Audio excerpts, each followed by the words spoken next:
Hi everyone, welcome. This is our masterclass Q&A number 1. Huge welcome to everybody. There's so many people online already. We're 3 seconds in. That is absolutely amazing. So first of all, thank you so much for joining us. This is our first Q&A. This is where it starts to get exciting. This is where we have an opportunity to answer your questions. And our education team, the lovely Brooke, is usually so busy helping our international students all over the world. So thank you, Brooke, so much for joining us. Let's have a few quick introductions before we start. I'm Lisa Shelley, Community Manager. You've been seeing me in the community. You can see me in our Skincare Entrepreneur Mastermind group. So a quick thank you to all of you who have been jumping there and sharing what you've been getting up to and your questions. Thank you so much. And Brooke, if you'd like to say hello. Thank you, Lisa. Hi, everyone. My name is Brooke Medhurst, and I'm the formulation tutor at Formula Botanica. So I work, as Lisa said, as part of the education team, running the school from the background, doing all the grading, making all the content, running our lab, all that sort of thing. So I've come out of hibernation a little bit to come and answer some of your questions. It feels a little bit like I can be at the back of the company sometimes, but it's lovely to see you all, and I hope you're all enjoying the masterclass. Great. And Lorraine, do you need an introduction? But let's do one anyway. I'm sure everyone knows. Not sure she does at this point, the infamous Lorraine. Yeah. No, I definitely need an introduction. Hi, everyone. Welcome to our masterclass. Welcome to Q&A 1. So thrilled that you're here. This is going to be amazing. We're here for an hour. I'm Lorraine. I run Formula Botanica. And if you've been watching the masterclass, and I hope you have, you've seen me in your video. So I want you to tell me in the chat right now if you're in the masterclass. And then I want you to put next to your yes, because I do expect you all to say yes, how many episodes you've watched. And bonus points for everyone who's watched all 4. Yeah, exactly. And also, I do ask where everyone's from, because it's nice to know. We like to see the countries, but where you're signing in from all over the world. I haven't even asked yet. And we've got people from California, from Dubai, New Jersey. Someone said hello, Brooke. So hello. Hello. Morocco, Kenya. So thank you so much for joining us. It really is just a fun part of what we do here to see there's so many of you joining, not just from the UK, but from the entire world. So thank you so much for being with us. As we go through, please throw any of your questions out to Lorraine and Brooke, and please let us know if you have watched those lessons like Lorraine has asked, because we do recommend that you try and watch the lessons before this Q&A, just so you're more prepared. But if you haven't, don't worry, please throw out a question and we will do our best to answer it for you. We've got some threads in the Skincare Entrepreneur Mastermind group, which I've added in. So we've taken some questions from there, and we're going to answer some of your questions here in this live. So if you do have a question, please feel free to share it with us. So we're going to be here for about an hour, so let's get started. We will answer as many as we can, so let's crack on. Okay, right. First question. Okay, this is a great one because this is someone that is new. So thanks for this, new to formulating. Sorry if I missed this, but why do we need an emulsion? So Lorraine, what do we think? What a great question. Well, hi, Lily. Thank you for joining the masterclass. If you're here live, let us know in the chat. If not, I hope you catch it on the replay. Why do we need an emulsion? Well, the cosmetic world is filled with emulsions. And this is also something I run through in episode 3 of your masterclass, where I talk about what an emulsion is. I mean, your eye cream, your face cream, your hand cream, your sunscreen, your conditioner, these are all emulsions. So it's a really common formulation method that you find in cosmetics. And emulsions can be a really nice way of delivering all sorts of different ingredients into the skin in a slightly different way. So when you make a balm, for instance, like I've got one here from one of our graduates, the balm consists of oils and butters, which stays on the layer of the top layer of the skin. It's more like an occlusive layer. But when you make an emulsion, it also contains water, or water-based ingredients. We're using hydrosols, obviously, in our masterclass, and those can penetrate a little bit further into the skin, which can be very helpful when you're delivering active ingredients or botanicals. So I love emulsions. I'm sure you've used many of them. I'm sure everyone watching has, and it's a really awesome skill to learn. I love emulsions. That's good. We're working on merchandising. I think that is a good thing for a t-shirt. I love emulsions. Just thanking everyone for answering the question that Lorraine posed earlier. We've got loads of people on 2 and 3. So that is really good. Everyone has 10 minutes a day. We have kind of designed this masterclass to be as easily watchable as possible. So we do appreciate you all taking the time. So that is really good. Okay, next question. So I saw you use the glass rod to pour the oils into the water phase. Did you do so to control the flow of the liquid? I mean, I'll ask you, Lorraine, because this is kind of directed at you, seeing as you did it in the masterclass. So what do we think? Yes or no?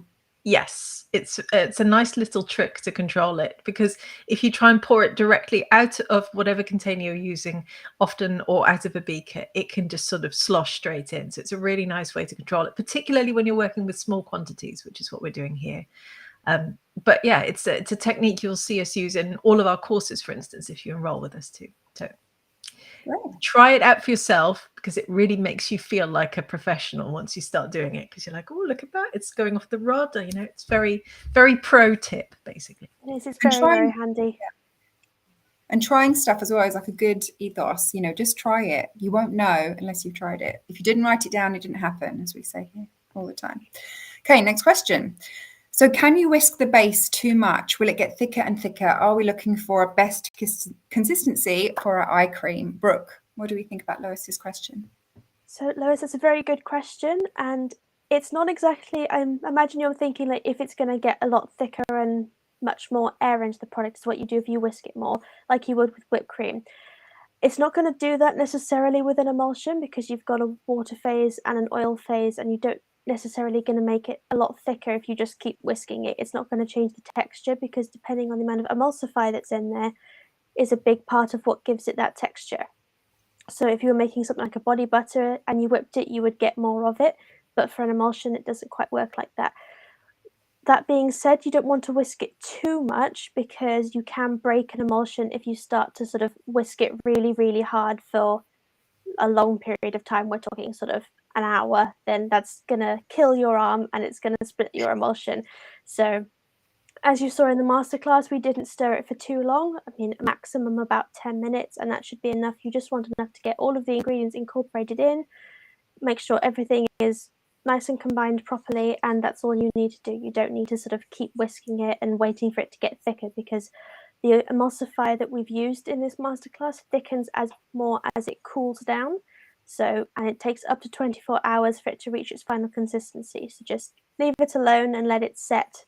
A bit more like jelly, you're going to want to let it set into its final consistency. Great, thank you, Brooke.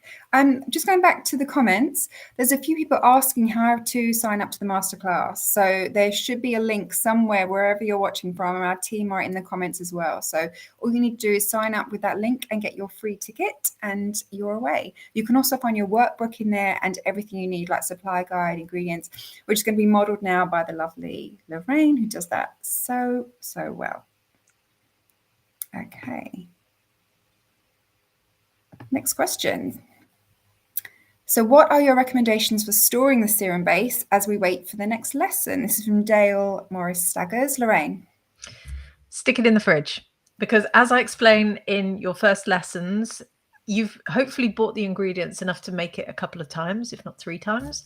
And what we want you to do is to just formulate along with us and try it out for yourself. And then after we've released we've walked you through the entire formulation, which will be by lesson 7, have a go and doing it in all in one go. But if you want to wait until lesson 7 and do it all in one go, that's fine as well. But if you want to try, and that's what every formulator should do, they should have a go at trying, then just keep it in the fridge in between lessons, but be prepared to discard the sample that you've made as a test by the time that you've finished with it by lesson 7. Right, thank you, Lorraine.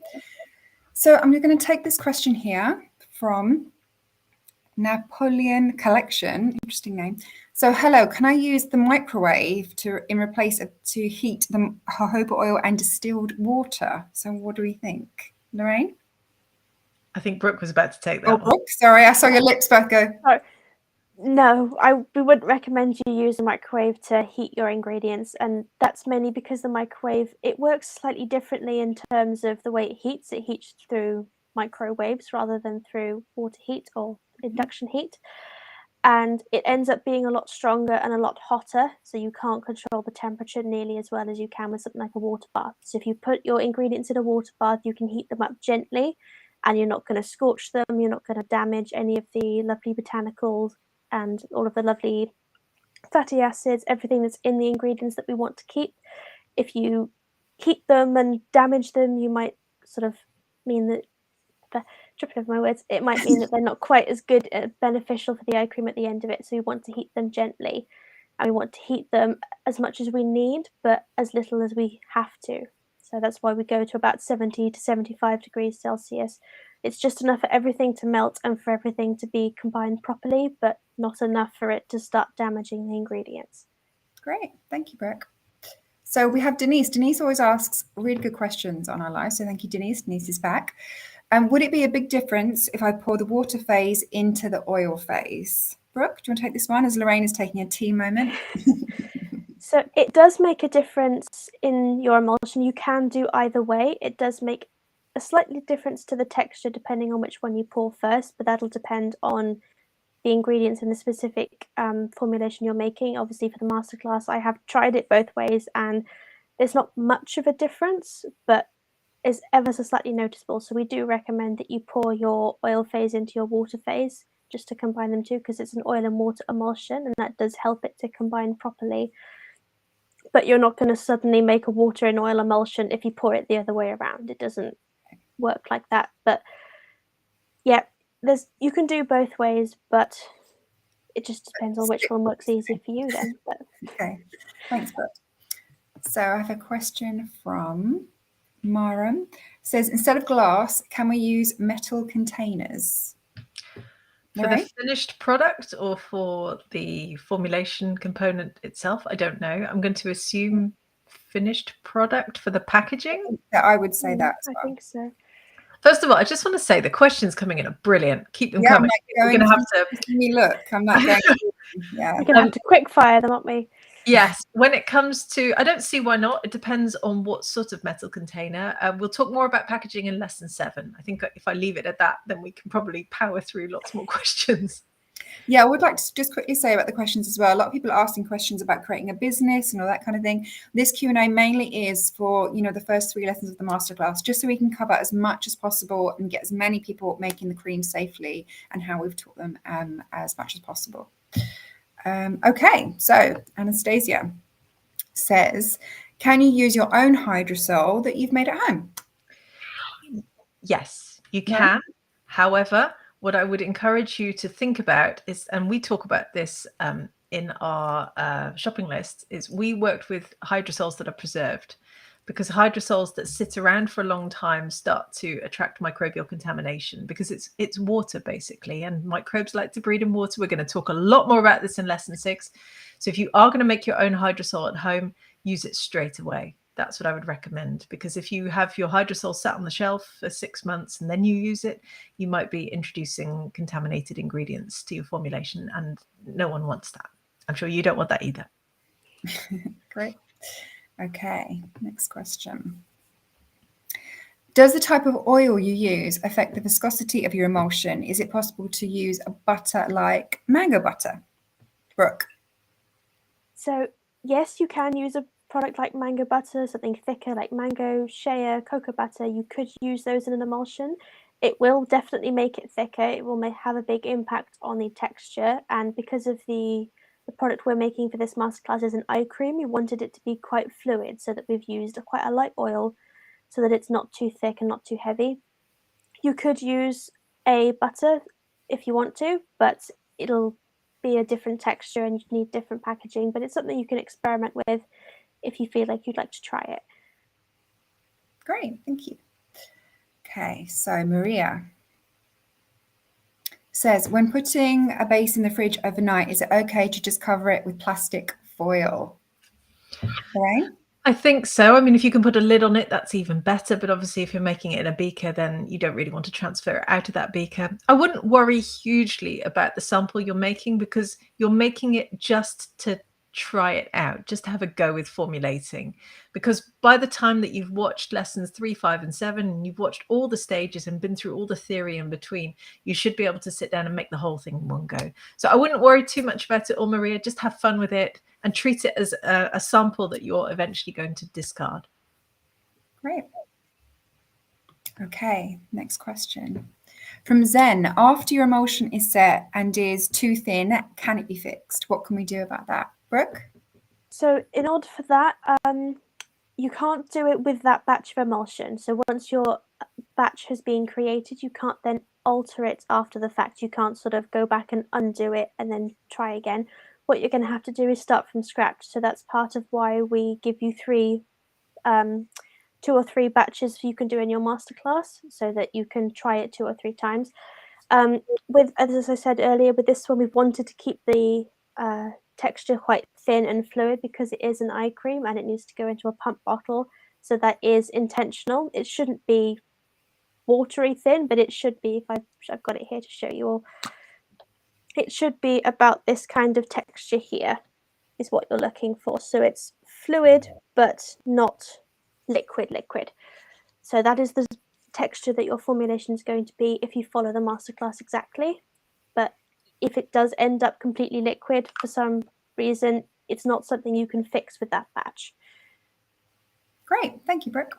So we've kind of covered this a little, but we'll see if there's a different kind of answer. Can you add the emulsifier to the water phase instead of the oils? Brooke, I'm going to go to you again. So we generally put it into the oil phase because the emulsifier is oil-based and it does blend easier with the oils. With Olive M1000, it is possible to mix it with the water phase, but that's for a different kind of product. So for the product that we're making in the masterclass, you want to add it to your oil phase. Okay, thank you. Just as a quick reminder here, we're just taking questions from the masterclass lessons 1 to 3. We will go a little bit kind of about the guidelines, but we can't answer business questions right now. So just a reminder to follow the masterclass lessons as we go, because it really does take you all around to making an eye cream and thinking about what you can actually do with it afterwards as well. So please do follow the lessons. And I should add that we're doing another Q&A next week, Monday, which will be 2 hours after the start of this one, so 8 o'clock UK time. And by that point, episode 8 will be live, and that is a bit more about business. So very happy to take those questions in once you've watched that one. Great. Okay, question from Charity. We might be able to touch on this a little bit. Can I use vegetable glycerin as a substitute for cucumber glycerate, or what would be the substitute for cucumber glycerate? Brooke?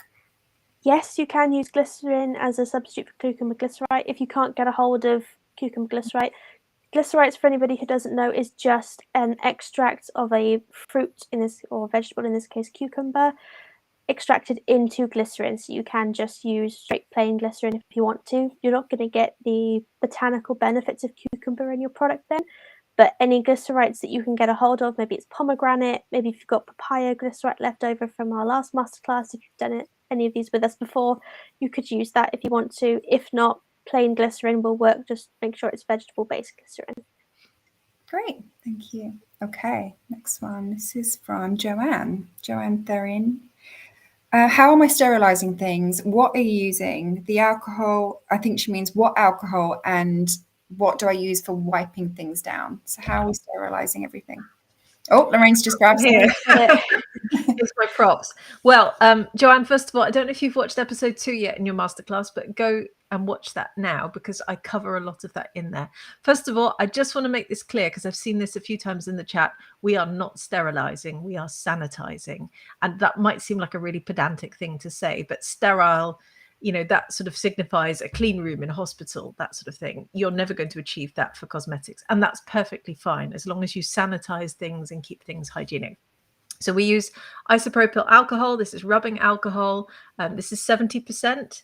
And I just have some in a little spray bottle. I don't think I actually have any here, but I show it in episode 2 of your masterclass. And we wipe things down with that after we've washed them in hot soapy water. So just go and watch episode 2 and all will be explained and revealed. Great, thank you. So this is for Noreen, but she's thinking way ahead, or he. How can I increase my eye cream shelf life to at least 2 years? Can we answer that today? Yes, we can. That's going to be tough unless you use strong synthetic preservatives. And now we're getting into the territory of organic, natural cosmetics versus the more sort of standard synthetic mainstream ones. If you want to create something that has a really long shelf life, you have to use pretty severe preservatives to get that. And some people are fine with that. That's not what we teach. That's not our ethos. We are obviously the organic cosmetic formulation school. So most organic and natural ingredients, formulations that contain water will have a slightly shorter shelf life of between 6 to 12 months typically. Great. Good answer, Lorraine. So I'm flagging this one up because we do cover it in the masterclass. And can you make a product without a preservative? Are there natural preservative options? It's kind of a bigger question than maybe we can answer now. But Lorraine, what do we think about this at the moment? You can't see what I've got on my desk here. There are lots of different products you can make without preservatives, but then you have to accept the limitations of your choices, which means that you don't work with water. Now, we're going to cover a lot more about this in lessons 6 and 7. So stay tuned for those because they'll be out soon. But for instance, I've got a couple of our graduate products here. This is our graduate Orn Coup, which is run by our graduate Alice in the UK. This is a balm. Look at that. No water, no preservative. Or I was sent this one last week from one of our graduates in the States. This is Kaylee Beth. They've sent me their shave balm. That's just a bar. It's lovely. It smells of chocolate, which is incredible. No water, therefore no preservatives. You know, I've got a little oil here. In fact, I've got two from two different graduates. This is Brusha in the Netherlands, and this is Flower and Spice from Slovenia. These are oils, again, no water, therefore no preservatives. So if you want to work without preservatives, it's absolutely possible, but you have to accept the limitations of your choices. And yes, there are lots of natural preservatives, and we'll be running through a lot more of that in lesson 6 and 7. Yeah, thank you, Lorraine. Okay, so Tracy says, can we use the battery whisk for the emulsion just to save my wrist? Happy face. I think she's feeling tired. Brooke. Yes, you can if you want to save your wrist. If you've got one of those little battery whisks, then by all means, definitely have a go with it. I have one here in my little kit bag to show you. You can get these really cool mixers. I believe we have them attached in our Amazon storefront. They're called a NoPro Mini Whisk. And this comes with multiple different attachments if they're in the bag with it. But this has a flat blade, and this is very, very good for emulsions because things like a milk frother, which is a normal whisk, will add too much air into your product. So you'll end up with it splitting and you'll end up with lots of bubbles in it, which is not what we want. So whisking it too much too fast will cause issues, but you want something either like this or a battery operated whisk with the same attachment as a mini whisk. You can get mini whisks with the same kind of attachment, but you don't want the milk frother ones because they are designed to create as much bubbles as possible to froth your milk for your coffee, which is not what we want with our formulations. We want to keep it nice and air-free. Good answer. It's also a good excuse to buy lots of fun new little equipment, formulation stuff, which is, becomes addictive. So be careful. It does. Okay. So this is a great question compared to looking at what place we're up to in the masterclass. I need to choose botanicals, but don't know where to begin. Any tips? This is kind of an open question, but Lorraine, what would we say? I'd say, well, first of all, watch episode 4 if you haven't yet, because in episode 4, I run you through 5 criteria you can think about you should be thinking about when choosing different botanicals. We've also got our ingredient research form in your workbook, which I hope you've downloaded. And if anyone's watching and wondering where the workbook is, it is at the top of your study area in your masterclass, big red button, can't miss it. And you can research the ingredient here by filling in all the information and learning a bit more about it. But I basically recommend, if you're just starting out, you've never done this before, go to the suppliers that have kits for Formula Botanica. First of all, they're amazing. Big shout out to the 8 suppliers who are taking part this time. And just go and browse around their websites. Go and be inspired by what they sell. We're using jojoba oil or rose hydrosol in the formulation, for instance. Go and see which other hydrosols they stock, which other oils they stock. We're going to be working with some extracts, which you're going to see in tomorrow's episode. Go and see which other extracts they stock. So just go get some inspiration, but be prepared. It does get addictive, like Lisa just said. Don't add hundreds of them to your shopping cart because then you'll just overwhelm yourself. But just pick a few and try them out. Yeah, I think that's a really good point. And also, we've had a lot of people message the suppliers and ask them questions. That's what they're there for. It's their job. They know the information. So if you are on a website, as Lorraine just said, and you think, I'm not too sure about this or that, and you have a query, just send them an email. That it's their business. They will respond to you, and they know what they're talking about. So feel free to do some research and have fun with it along the way. Okay, next question. Marzina says, for how long the eye cream should be tested? I think maybe they mean how long does the eye cream last after it's made. So what do we think? Brooke?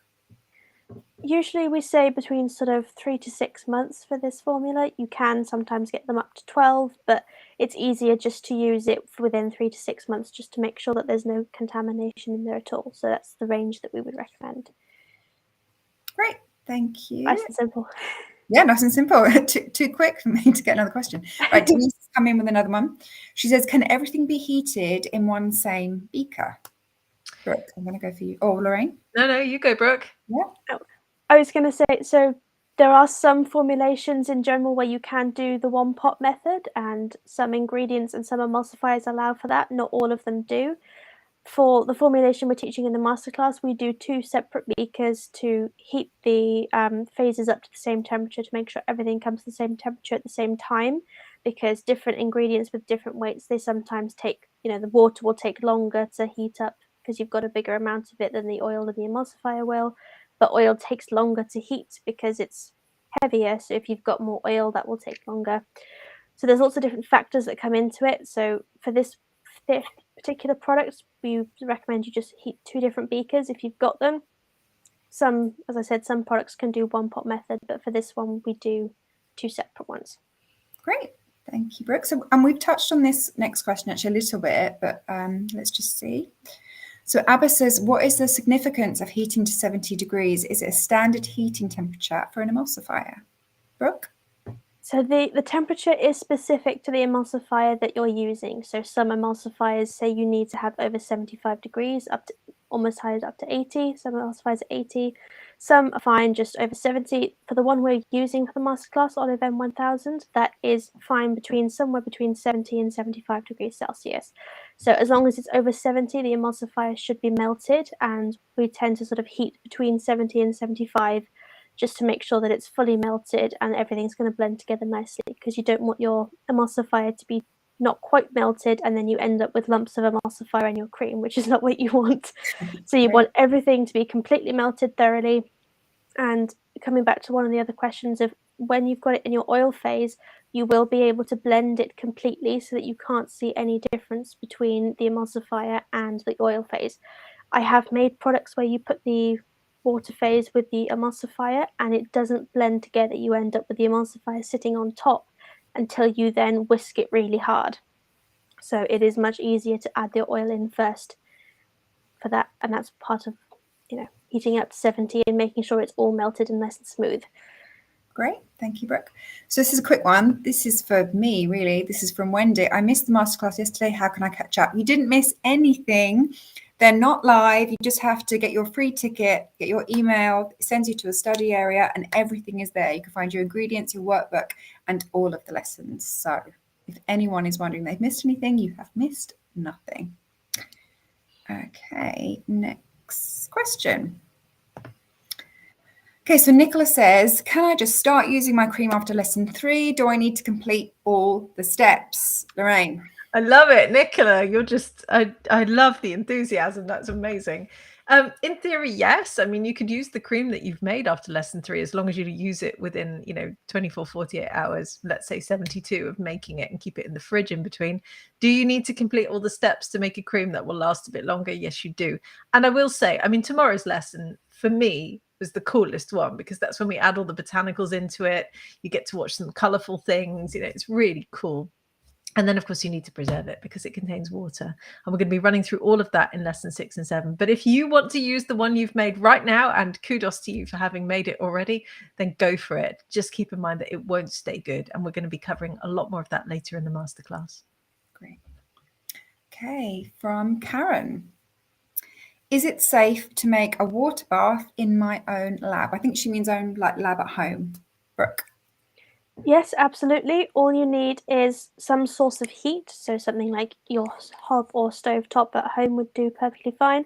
Or you can buy external ones from Amazon, just sort of little hot plates that get nice and hot. And then you just need a saucepan full of water. You could do a bowl on top of a saucepan with water, with more water in it. There's lots of things you can do in order to making sure you've got a double boiler method, but just add your pan with water and stick your beaker straight in the pan with water, and that gives you a perfectly good and the best way of heating your ingredients then. Great, thank you, Brooke.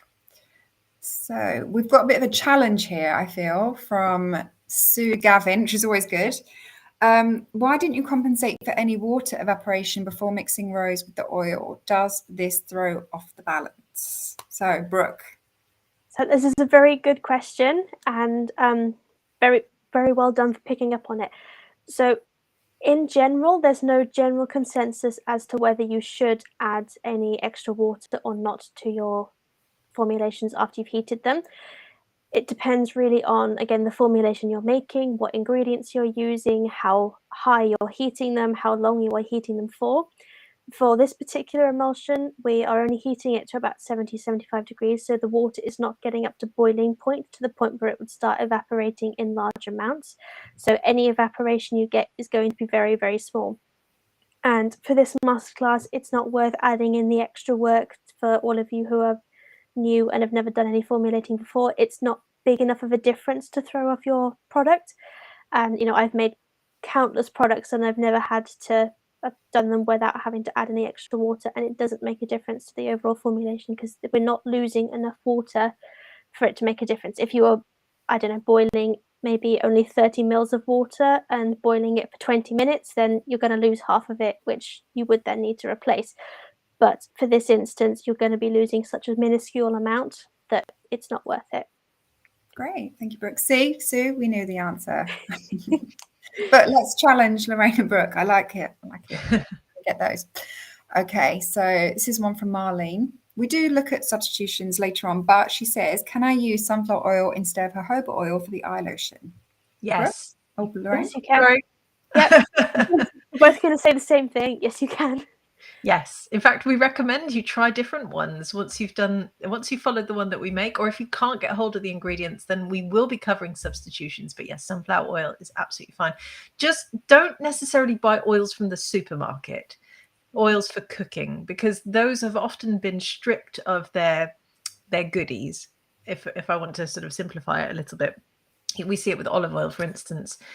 Olive oil, when you have when you buy it for your food, it's often been deodorized. It's often been decolorized, basically. So it doesn't have that smell and color that you would actually get from pure olive oil. And the same can be said for many other oils in the supermarket. So do try and buy from cosmetic ingredient suppliers if you can. We've got loads of them listed on the website in your masterclass. Go and buy from these companies because they're amazing and they deserve your custom. And also, just talking about ingredients, I've seen a couple of people saying they don't have their ingredients yet. It's really okay. Just follow the lessons. Just listen to that, watch that lesson that we do release every single day at 2:00 and just keep up to date with the masterclass. You can always make your cream a little bit later. We have people making the cream over weeks. So it's absolutely fine if you don't have them yet. There is still time. Okay, so Lorraine, what is the best scale for these lightweight ingredients? That sounds a bit judgy. What is the best scale? Well, now we bring out the good stuff. The lab in a bag. Hopefully mine is stocked. Yes. So episode 2 of your masterclass, go and watch it if you haven't watched it yet. In that, I bring out our lab in a bag, which I'm afraid isn't for sale yet. We really want to get them for sale. We're working on it. And in that, we show you these very simple jewelry scales. Brooke's got hers there. We like to go for green because, Formula Botanica. But they're super cheap. You can get them for, $10, £10 on Amazon. They're really simple and they go down to 0.01. 0.001. That's it. Thank you. So they're very useful and really easy to get hold of. So don't worry too much about scales because you can get sucked into these online scale suppliers which charge hundreds of dollars and pounds for them. And if you ever decide to set up a professional lab and create thousands of products, then yes, maybe you'll want one of those. But for now, just start super simple. I'm going to put this question up because it is to do with scales. And I think Hazel's added it twice. So I think the answer is yes, but let's try. So will the mini scale give me an accurate measurement of 37/1/2 grams of rose hydrosol? Yes, Yes, it will. I thought so. Absolutely. And you watch me do it in the masterclass. So if I'm using it, then it works. Great. So Lisa quickly asks, is this Q&A being recorded? And will it be posted in the study area? You can find the link to this in your study area, and it'll also be individually on YouTube as well, and posted in the Skincare Entrepreneur Mastermind. So you can find it everywhere. So if you Yes. need to stop that now, don't And worry. just to add to that, the other thing we're going to try and do on YouTube afterwards, although it was going to take us a little while to sort out, is we're going to list all of the individual questions that have been asked with the time, so you'll be able to just click to it. So yes, it will still be there afterwards. Great. I don't think we can cover all of the things that this entails right now, but this person asks how to choose from different emulsifiers. So Brooke, what would we say at this stage? I was going to say that's a big question. Yeah, it's a big question, So but we give a newbie. Yeah, for this particular product we're making for the masterclass, you want to choose something that is non-ionic, which is a word that many of you are not going to know yet because if you haven't done much in the way of formulating. But when you're looking for it, look for the words non-ionic, and you want something that's in a pellet form and is an oil and water emulsifier. We give you a list of substitutions and that in the workbook, and we cover all of that later on in the lessons. I believe it's lesson 8, is it, Lorraine? Lesson 8? Lesson 8, there we go. Lesson 8 is all about substitutions. We've got lists of them in the workbook that if you can't find the particular ingredients we've used, we've given you alternatives there. There's things like Vegetal you could try, Montanov, 68 I think is another word for Vegetal. It's the same product but different name. There's lots of different ones you can try. But in general, for choosing different emulsifiers for different products, it's a big topic and there's lots of different things to consider. So it's not something we can really cover in depth in this masterclass because I could be here for another half an hour talking about choosing emulsifiers. So that's kind of how we've done the masterclass, as we have in chunks of 10 minutes every day. So you can follow it. And so every single person watching this is able to make the cream safely and produce a wonderful eye cream at the end. So we do try and answer as much as we can, but some of these questions are really big when you know about formulation. Okay, next question. Debashish says, how can you avoid micro bubbles in the emulsion? How do I ensure that there's no separation and changing color or odor or over a period of time? Brooke? Oh, so that's a very good question. Yeah. So micro bubbles it comes down in mostly to your stirring technique. So you want to be stirring your cream vigorously enough with something like either a glass rod or a mini whisk, something like one of these, so that you're blending your phases together without incorporating too much air. When you're stirring, don't sort of pull your stirring utensil out of your beaker repeatedly and sort of fold it over because you're going to be just stirring a huge amount of air into your product. Don't use something like those little mini milk frothers, as I said, because you're just going to incorporate huge amounts of air. And try and make sure that when you're stirring evenly. So you're changing directions, you're making sure you're getting everything in there, but don't sort of stir massively vigorously for long extended periods of time because you're going to add bubbles into it. But in general, emulsions are much harder to add bubbles into because they are pretty good at evening themselves out. You have got to do a lot of hard work to get huge amounts of bubbles in them. You always get the odd little one, but for huge amounts of bubbles, you're going to want something like a surfactant, which we don't have in this formulation, which is good. But great. Thank you, Brooke. Okay, so we've kind of covered this. I think we know the answer, but Amara says, how do I know if the emulsion looks right? I made 2 and they're a little bit different. So what does someone do if they've got 2 and they're like, oh, which one do I go with? Lorraine? Depends a little on how different they are, I suppose. I mean, ultimately, if they're both stable and they both look okay and feel okay, then you're probably fine. There might be a little bit of variation in terms of viscosity, perhaps, but if it's split, you will know it's gone wrong. I mean, the very first emulsion I ever made looked like scrambled eggs, and that clearly had gone wrong. But if it looks like a cream and it smells like a cream and it feels like a cream, you're good. It's another t-shirt right there. So this question I'll put afterwards because it's kind of attached to that one. So I have a question, how to make the lotion more silky and less greasy? So Brooke, what do we think? Oh, there's lots of things you can try with that. You can try adding things like a co-emulsifier. You could try adding things like a gum as a viscosity modifier.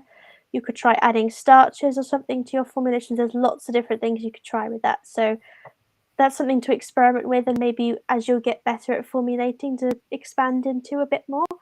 But for this particular eye cream, I think the best thing to do is to just make sure that you're stirring it correctly, make sure that you're cooling it correctly, everything's nice and even, and then make sure you wait the full 24 hours after you finish formulating it before you judge its texture, because it is one of Olive M's quirks where it does take 24 hours before it decides to set.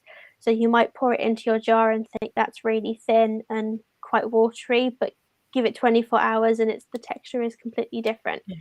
So Great. Also, can I just add, Diana, it's a great question, and that's the sort of thing that we teach our students at Formula Botanica as well. So, you know, if you go through this masterclass and you think, wow, I really enjoyed making that, now I want to move to the next level, this is a next level sort of question, and that's the sort of journey we take our students on. And that is a great compliment from Lorraine to get a next level question Yeah. badge. So well done, Diana. Extra points there. Okay, so Nora asks, how cold does my water bath need to be to cool my emulsion? Brooke? it's not necessarily too cold, just take cold water out of the tap, really. If you want to add ice cubes to it, you can do, but anything sort of below 20 degrees is roughly what we suggest. It's just enough to bring the temperature down from sort of 70 to below 40. So you don't need to make the cream itself anything lower than 30 degrees necessarily until it starts to cool by itself, just so you can add the cool down ingredients. So straight cold water from the tap. You can add ice cubes if it's not very cold, but it doesn't need to be anything fancy. Great. Okay, Lorraine, one for you. Fatima says, I didn't store my emulsion in the fridge. Is it still okay for the next stage? Yes, just make sure that you discard it after you finish making the cream. Just use this as a giant test batch and get ready to make the whole thing after you've watched lessons 3, 5, and 7 in one go. And I promise you, you're going to have so much fun with it. Great. Okay, next question. This is a lovely name, Valentina. If I keep going with the ingredients in the kit, how many can I make? Lorraine, I'll come to you again. It depends a little bit on which supplier you've bought from. Some of them have enough ingredients to make the product twice, the eye cream twice. I've got it here. Some of them have enough ingredients to make it 3 times. So just get going, get started with it, have fun. And you know what? If you want to make it again afterwards, try a different oil, try a different hydrosol, try a different CO2 extract, try a different emulsifier, maybe even. But maybe, you know, start simple by just replacing a few. So yeah, 2 to 3. Great.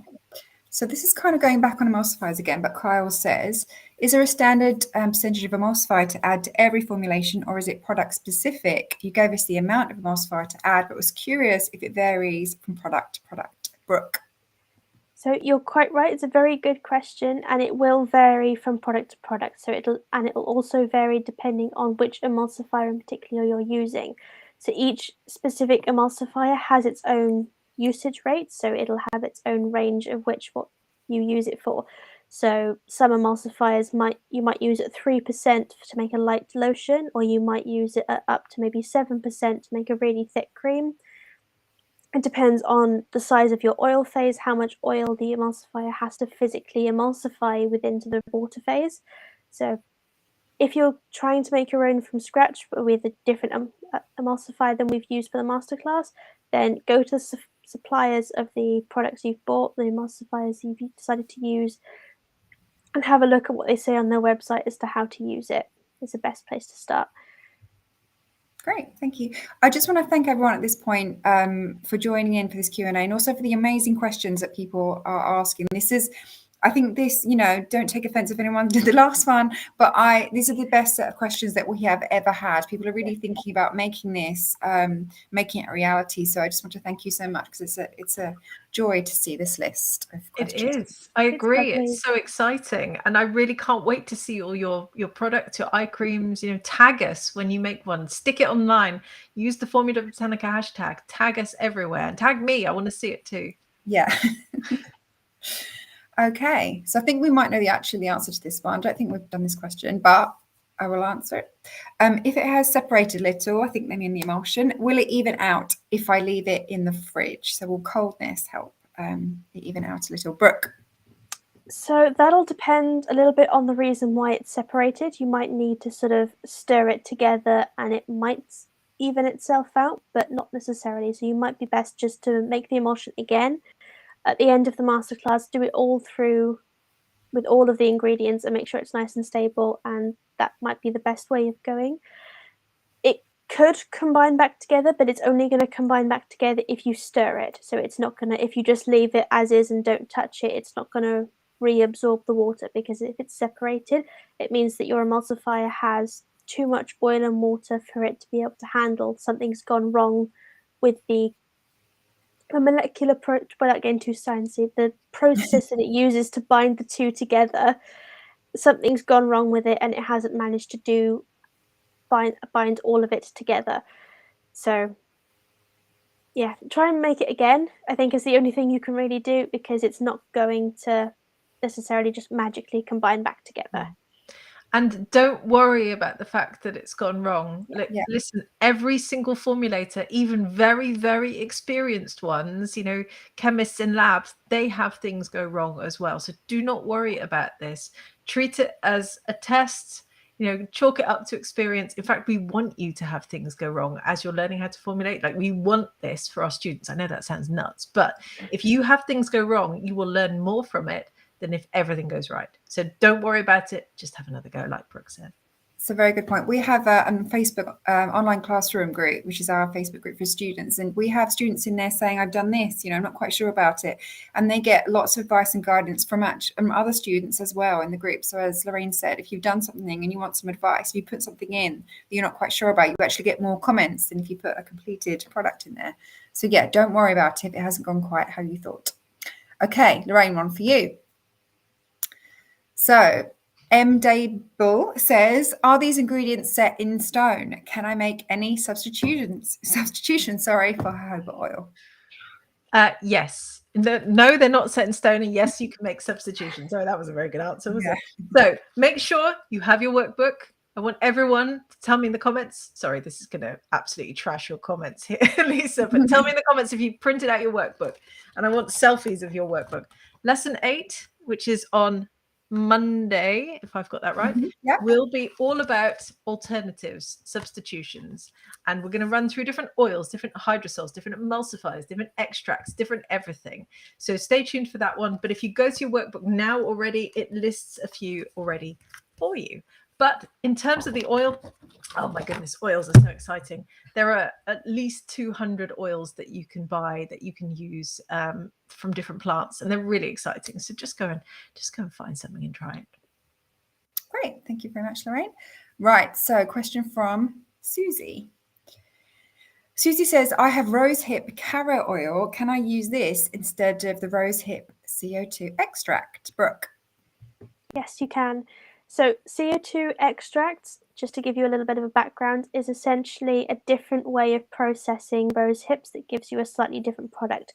So a CO2 extract is going to be a little bit stronger in terms of its benefits, because it's essentially more condensed, whereas the rosehip oil is more cold pressed, and you're going to get slightly different results from it. But you can absolutely use it as an extract in place of the rosehip CO2 extract if you can't get a hold of it. I think many of our suppliers for the kits, some of them struggled with getting rosehip CO2 extract in certain places in the world. So a lot of you with kits might have rosehip carrot oil, and that's absolutely fine. You can use it exactly the same way. Great, thank you, Brooke. Another emulsifier question. People are very into emulsifiers, which is a good sign. You're really thinking of thinking as a formulator would. Okay, so you use 2.25 grams of Olive M 1000. How did you calculate the amount of emulsifier you required for this emulsion? I'm going to give that to you, Brooke, because you worked on the formulation. What do we think? So in terms of how much emulsifier we needed for this particular batch size, we used we calculate all of our formulas in percentages. So this is something that I don't know if the percentages are in the workbook, but I'm not sure if they are. No, they're no. not. There you go. So for this one, we've calculated the batch size and everything for you. What you would normally do is you would calculate your product into percentages, and then you calculate what the percentages are based on the batch size. So it's a little bit mathsy. It depends to wrap your head around without the percentages, but you essentially just convert your percentage based on what sort of batch you're using. So for this, we've got 5%, I believe, Olive M 1000. So you would vary that. So if you're using a 100-gram batch, you would then use 5 grams. But for our size batch, we're using 2.25. Great, thank you, Brooke. We're going to kind of wrap up in about 10 minutes. If anyone does have a question, please do drop it. And that has gone so quickly. Question from Shamil says, is it better to put the cream in the jar before it has cooled or after it has cooled? Brooke, any difference? So you want to put your cream in the jar once you've put all of your phases together. So once you've added your botanical extracts in, once you've added your preservative, once you've sorted your pH and it's all together, you can then add your cream straight into a jar.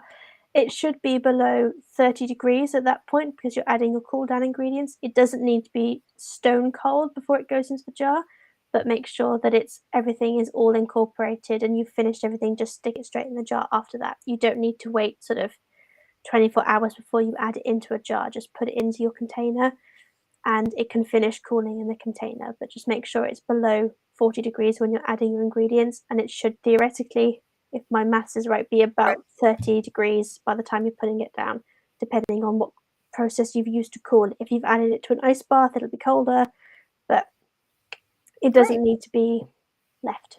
Thank you, Brooke. Right, Lorraine, this is one for you. So, how do you know the proportion of emulsifier, water phase, oils in a formulation? How does someone actually learn this? So this is part of the trials and tribulations of becoming a formulator. First of all, as Brooke already hinted at, when you're working with an emulsifier, you will buy it from a supplier, and that supplier will give you an idea of what percentage you can use of that emulsifier in your formulation. And often with different emulsifiers, and there are lots of different naturally derived ones on the market, you can make all sorts of different products.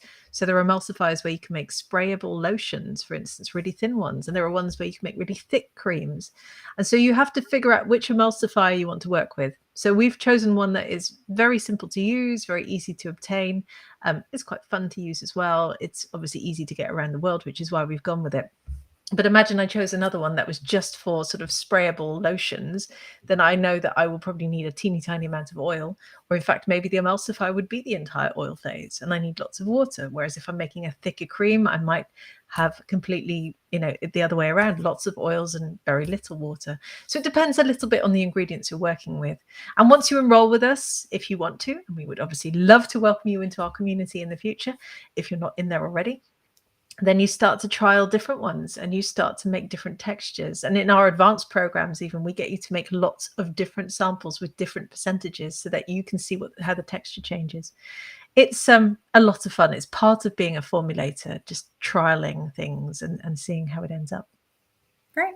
And as you were answering that, there's a lot of people asking questions about making other things that we aren't covering in the masterclass. So please do pop on and look at our blog section.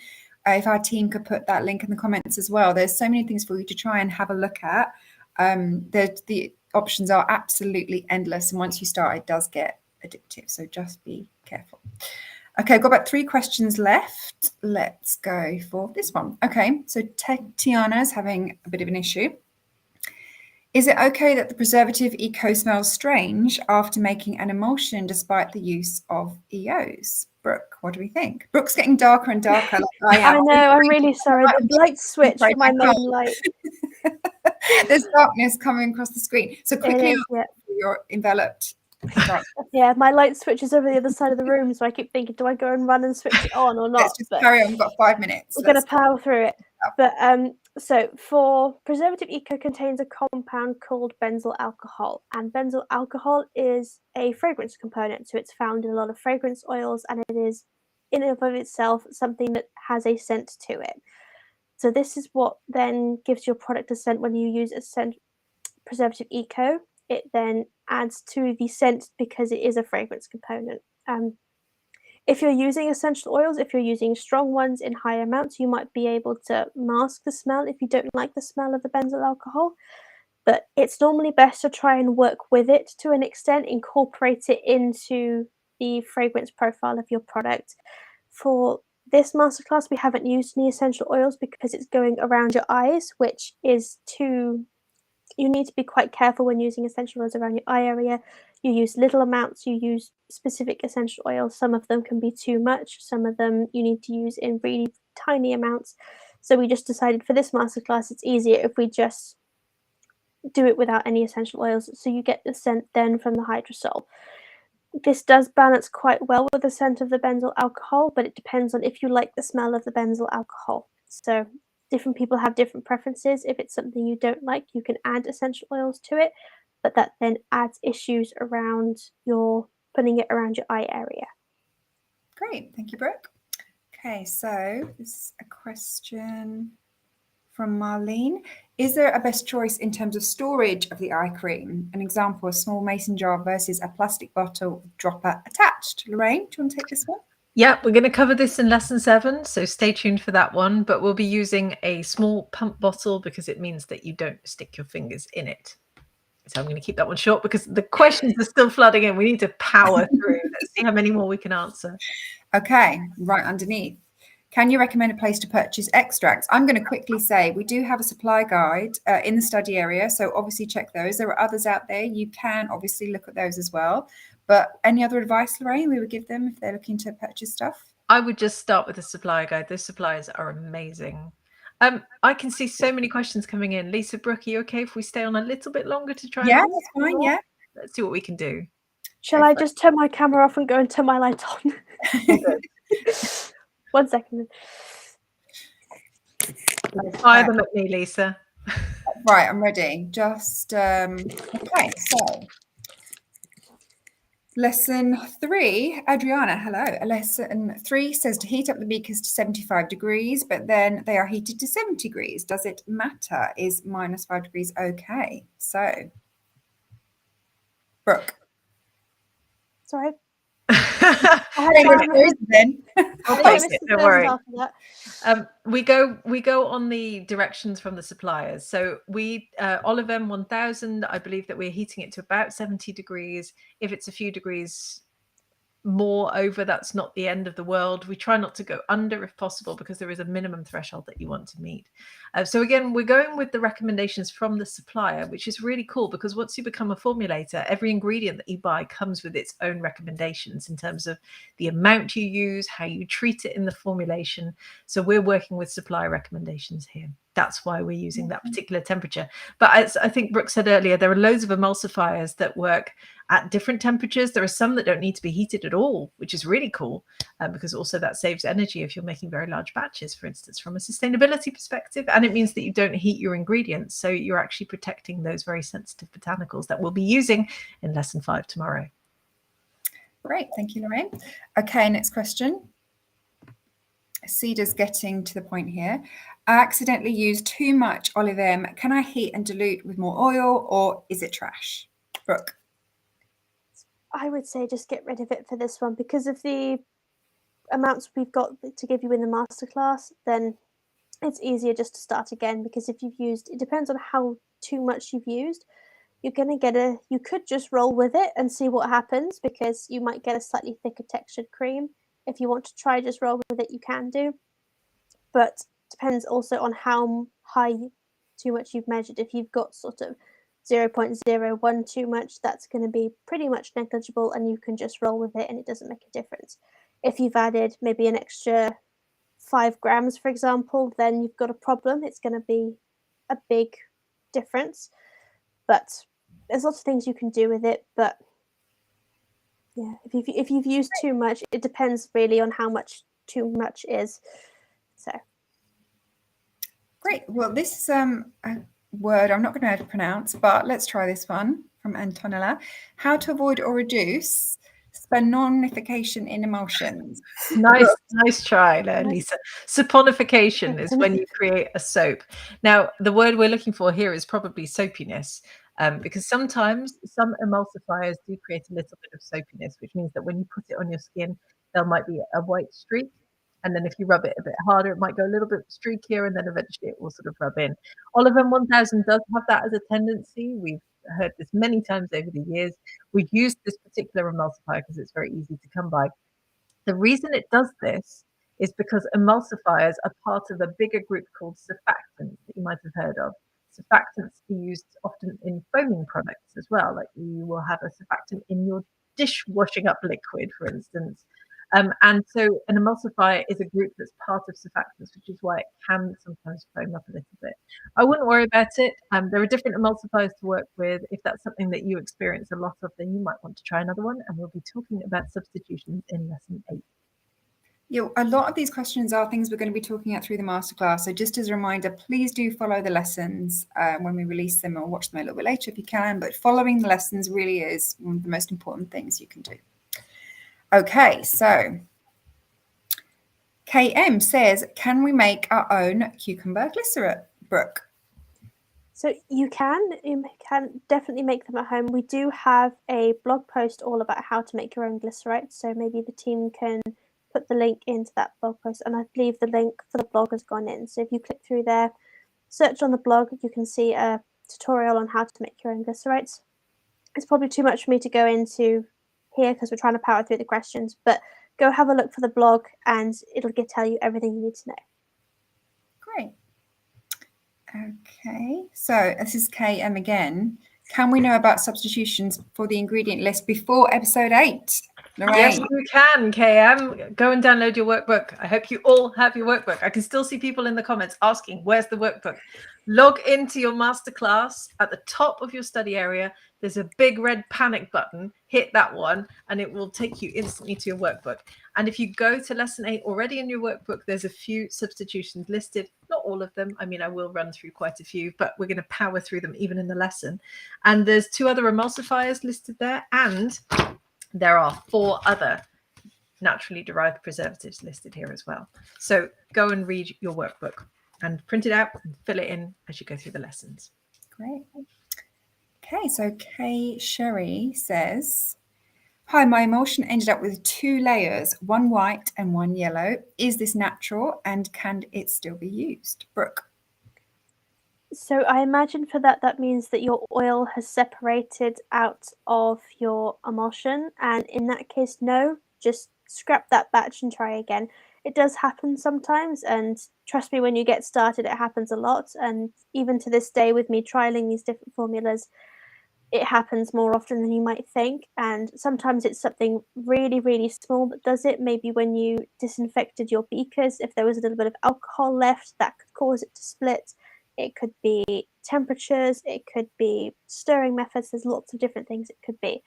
It could even be down to some of the ingredients you're using. I mean, it depends on the suppliers of where you got them from. Sometimes different, I have had this before, where a specific brand of hydrosol has separated out of a product, which makes absolutely no sense, and I still cannot figure out why, because the inky name is exactly the same to a hydrosol I have used hundreds of times.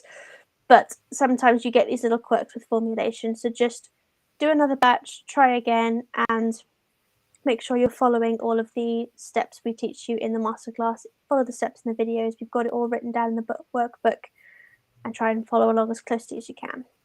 And we've said it a couple of times. If something doesn't work, just try it again. It's kind of like the part of the fun of, taking part of the masterclass. So do not worry. Just kind of put it aside, try again, and you'll get there. And you've got your badge then. You are officially on your way to becoming a formulator. It's like cookery, I mean, I remember when I first started learning how to cook, it wasn't pretty by any stretch of the imagination. So they taste the best. That's what you say. So yeah, I wouldn't worry about it. Just chalk it up to experience, and also write it down in your notebook. I mean, either use the workbook you've got, or get your own separate little workbook. We show this as well in episode 2. Your notebook is probably the most important tool you'll get, and go through your whole process step by step. Write it down and think, what did I do wrong, or what do I need to change next time? And that's how you're going to learn from it. Great. Thank you, Lorraine. Okay, next question from CC.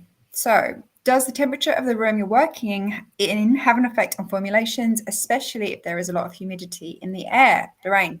Yes, it does. Now, that's why we want you to try and work in a fairly sort of cool, well-aired room if you can. Now, that isn't always easy to achieve. I mean, for instance, one of our formulation tutors, Eliza, she lives in Malaysia. They have very high humidity, very high temperatures. So she, for instance, has an air conditioning unit in the lab where she formulates. So yes, try and just observe it as well. Like, make a formulation on a day when it's hot and there is high humidity, and make the same one on a different day and compare and contrast, because this is also very interesting for you to see. But there is a chance it will affect your stability. So do try and be work in an area that is a bit cooler and is well ventilated. Great, thank you. So Agnes asks, can I make a different amount of product just by respecting percentages of each ingredient? Brooke, what do we think? Yes, you can. So this is what I was talking about earlier, where if you adjust the calculations for the percentages, as long as you stick to those main percentages, you will end up with the same product, just in different batch sizes. So as long as you respect the percentages you've got and just change the batch size, you can then make any different amounts you use. That's why we work in percentages as formulators, because if you just make, for example, a 50-gram batch and you design the product around that percentage, if you decide you want to sell it and you want to make maybe a kilo of it, it's very, very difficult then to try and translate that 50 grams and work out then how much you would need for a kilo. Whereas if you work from percentages, it's very easy to just translate from one to the other. And in that case, you just times everything by 10. But so it's quite easy then to work from one to the other. So Great. Definitely, as long as you know the percentages, you're golden. Great, fabulous. I'm just picking up this comment from Mel, not a question, but I knew nothing when I signed up and still have a lot to learn, but I already think I can formulate. Thank you. So thank you so much. I know Lorraine loves to hear that all her hard work is going to good use. Okay, so how are the questions going? Sorry? How are the questions going? They still coming in? Well, I think we have a few, maybe like 3 more, unless you see one that I've missed, but I'm going to show this up from Anna. Can a herbal powder be added to an oil? Would that be maceration, or is there a possibility of it going rancid? I think they mean, can they add it to this emulsion? I think well, it depends what you're going to do with it. So if you're going to infuse your herbal powder into an oil and then remove the herbal powder, that would be a maceration. I will say it can be very tricky to remove powder from an oil because it's very fine. If you're intending to put a herbal powder in there to dissolve it, that won't happen. Much like when you put, like, I like to drink lots of herbal tea. You know, if I went out and picked some nettles or lemon balm and put that in hot water, that would also not dissolve. So it depends a little bit on what you're making with it. There is always a possibility of your macerated oil going rancid. We've got a great blog post on this on the website. We've got over 450 blog posts, by the way, so go and read them all. Maybe not in one day. You just have to make sure that whatever you're infusing into your oil isn't wet, that has been dried properly. A powder would be ideal for that, but yeah, you're going to have to need maybe some coffee paper or filter paper or something like that in order to get all of the powder out. Interesting. We're really going to different areas here. There is so much to cover. Marlene asks, so may I incorporate turmeric powder into oil before adding water and oil to the emulsifier? Is it safe? Brooke?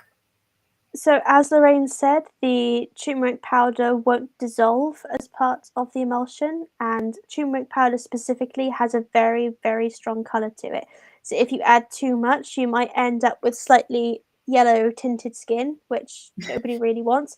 We wouldn't recommend it because there is a lot of theory and stuff going into making something like adding turmeric powder into emulsion safe.